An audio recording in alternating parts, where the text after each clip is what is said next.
Hər divarını, hər otağını, hər koridorunu əzbər bildiyimiz məşhur Fort Boyardın tarixi. Müdafiə qalasından şou proqrama gedən yol. Boyard qalası Fransanın qərb sahillərində, Atlantik okeanının sularında yerləşir.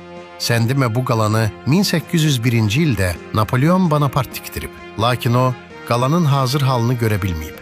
Fort Boyardın inşası uzun illər fasilələrlə davam edib və tikinti nəhayət 1857-ci ildə başa çatıb. Qala hazır olanda artıq əvvəlki strateji əhəmiyyətini itirmişdi.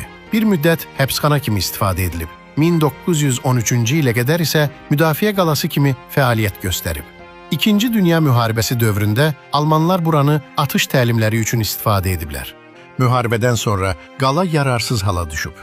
Hökumət qalanı satışa çıxarıb. Auksiyonda bir diş həkimi Fort Boyardı cəmi 20.000 franka satın alıb.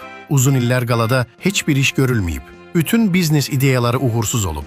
Nəhayət, 1989-cu ildə məşhur prodüser Jacques Antoine Fort Boyardı 1,5 milyon franka satın alıb. Jacques, qalanın eksklüziv istifadə hüququnu özündə saxlayaraq onu simvolik qiymətə, 1 franka Şarant dənizi baş şurasına satıb.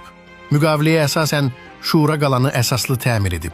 Qalanın bərpasından sonra 1990-cı ildə Fort Boyard televiziya şousu başlayıb və bütün dünya bu qalanı tanıyıb.